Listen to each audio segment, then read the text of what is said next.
Yes, so. But anyway, we just had that going already. So what I was thinking was asking you about the floor work, You're more interested than ever in it, or at least that's what you're giving for the moment, Yes. more than ever.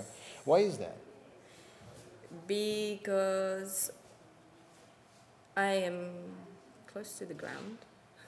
I know you always like the floor. I mean, you can see it in your I work. love it. I just really. Okay, I just really like rolling around on the floor. Oh, there's the camera. It's a bit odd. I'm looking at myself here. And But it's also in your work, no? I mean, on yes, stage I mean I and use stuff? it because I really like doing it On stage. on stage, and I think it's important to learn as a dancer. I mean, you get the ballet, and the ballet is off the floor, and you get you get ballet, you get yoga, you know, these are alignment and stuff, where you get surfaces, but you get surfaces that are sticking to the floor. Yeah, that's right. You don't get so much sliding on it, and right. and the feeling of the surface of the skin on the floor. Also the surface of the skin on a body, like in contact, I really like. So, and I think it's useful to know how to fall in case you ever have an accident. That's for sure. And get thrown off your bike. And well, no, I mean, just in but general.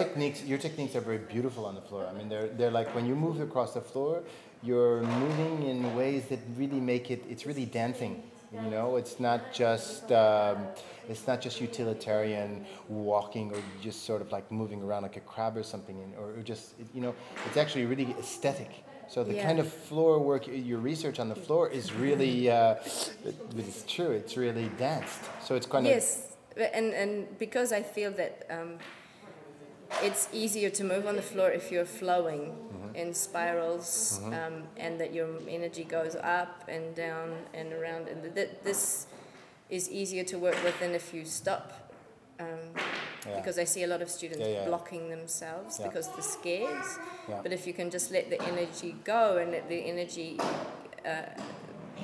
come out of your fingers and out of your center, that fluidity and the niceness, aestheticness comes.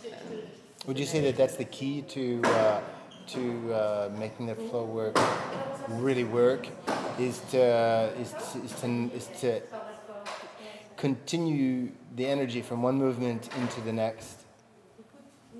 Yes, you can stop a movement or go and come back, but I think it's much easier if you use moments. If you're going to go and come back, that you use moments of suspension and then you restart, or you go one way and then you come back. Right. At least I find it works better. And in my pieces, it's either really fluid, or I have also done flow where it's in character and the character is not fluid at all, and you can add different movement qualities onto the sliding and sticking and flowing, but you can then add the movement quality like we did today of a flea, or the movement quality. A what? A flea. A flea. Really a flea. So then you add the movement quality of a robot, where you're making the same movement, but how does it change when you stop the flow? That can also be interesting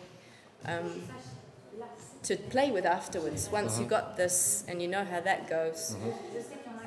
To play with being an elephant, or having a very heavy weight.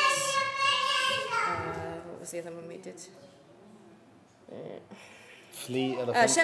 Champagne bubbles. Oh yeah. Then how does that? Really light. It's a light quality. I talk a lot about not going about a bird. Imagine yourself as a bird. Seeing a fish coming down to the water and picking it up and flying away again, rather than the bird plunging into the water and then having to get the fish and then come out. so that you're sliding over top of something. Sure. So when you're doing these slides on the floor, that the weight never goes down and stays down like a sack of potatoes, but it sort of flies over top, or that you ride the wave of the surf. You surf around the corner. Yeah. And that's because also since it's so hard anyway to be on the floor, because you're always having to sustain yourself with all these different parts of your body, your arms and your legs. You have to work so hard in general because you're on the floor. It's much better to get it as efficient and as smooth and easy as possible. Definitely. So you want to use as much of your momentum as possible and use all that energy rather than having to do everything with your arms. Yeah, and people, I mean, yes, you do have to develop the muscles in your arms. But if you use the fact of throwing an arm or throwing the head or throwing both at once or throwing the leg, you can help yourself and make it much easier on yourself. Yeah, exactly. And all the power is coming from your center, and you just sending it out. Taking your center with you is also important when you're moving through the space, especially if you want to suddenly go up. If you leave your center behind and get up, like an old woman, it's much work. It's much more work. Yeah, I mean, efficiently. Also, Alexander, you're taking your. Zambrano says, take your shit with you. So you take your center in the space. That's about it, really. That's about it. Well, it's pretty good. There's probably a whole lot more, but that's the essential part, and that you can really see in what you're doing.